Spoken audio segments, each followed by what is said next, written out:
We call it the learning culture mirror.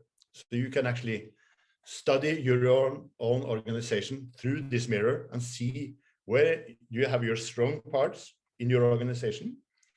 And when I'm talking about organization, you can even talk about your family or your community or the municipality or the business you're working in. So all kinds of organizations could be studied through this learning culture mirror. The first question is common vision and purpose. So what is the purpose of the organization? Deming called it constancy of purpose. So answer the question, why are we here? Why do we go to work? So what we are assessing is, do we have a shared vision and mission? Is this vision for the company or the organization, is it in the hearts of and the brain of the people that are working? Do we have focus on the customer value? Do we understand the customers? Do we understand the customer's real needs? So this is the overall direction of the organization. As we say here in the picture, we have a leader that is actually doing it, pointing in the direction of where we want to go. The second part is that we have to have a safe and supportive learning environment. If we are afraid to fail, if we are accused of failing, people will not learn. So we need a supportive leadership, and the supportive leadership also have to be very self-confident. We need to learn from mistakes. And very, very important research done by, among others, also Harvard Business School is on the topic of safe or fearless organizations. We have to challenge our own mental models. So we have to dare to go out of the comfort zone. The third element in this framework, scaffolding framework, is that we are building on the best knowledge we have.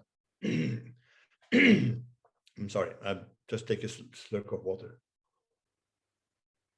Building on best knowledge, what does it mean? Many of you know it from the lean practice that we are talking about standardization.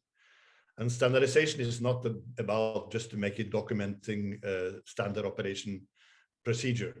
Standardization is that we are following the best method we know today. And then, of course, the opposite is that people are doing, everybody is doing their own way. And then we have too much variation and too much chaos, and we are producing too much waste.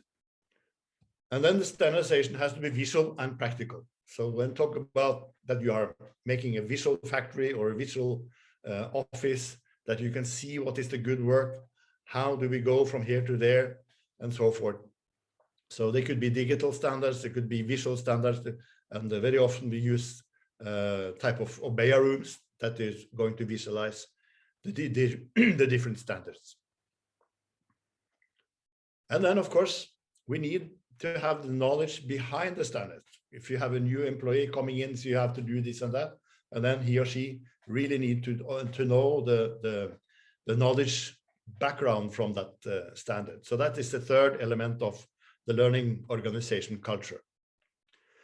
The fourth element is, of course, that we have to build or develop strong, independent and self-managed teams. We cannot have an organization that you have to ask the boss what you're going to do. You have to be independent. Of course, the boss is going to be there, or the leaders have to be there, but we need to have a visual type of self-control. How do we see that we are in control of what we are doing? How we can see when we are facing problems?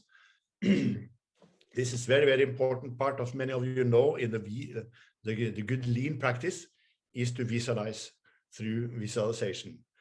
And then we come to the cross-functional interaction. We have to show the flow of the work, the flow of the activities. We have to get rid of all the silos. We have to have transparency. And finally, we need a helping system. And the helping system is often in lean language called the andon. you know the core. When you have a problem, you know you are lacking some information, you're lacking, the tools are not working, and so forth. So then we need a system that people can very, very in speedy get help, assistance from their colleagues, from their leaders, to prevent that the production line or the process is stopping and they're producing a lot of waste. So this is very important part of the learning culture framework. Strong, self-directed teams. And then, of course, we need some common rules of behavior, how we are going to interact, how we're going to talk to each other, be open for new ideas, talk to people, not about people, and so forth. Very, very important part of form and developing the teams in the learning organization culture. The fifth element is, as many of you are familiar with, is that we are getting a little better than yesterday. We need to have a Kaizen, or a continuous improvement and innovation culture. So we have to see what kind of things are we going to assess to see if we have the culture. And the first thing we are focusing on is that we are focusing on the work as a learning process. We are used to think of learning as execution. But when we have done an operation or a project together with our colleagues, then we need to have a space for reflection and learning. And then back to the plan, do, study, act from Deming. This is one of the heartbeats of the learning culture. And then, of course, we need to challenge our own way of thinking, our own mental models. We need to have experimenting, fast experiments. So when we are having a challenge, we split up the challenge in different type of learning cycles.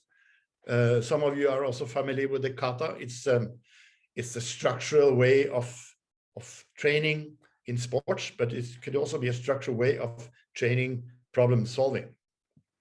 So this is the fifth element of the learning culture.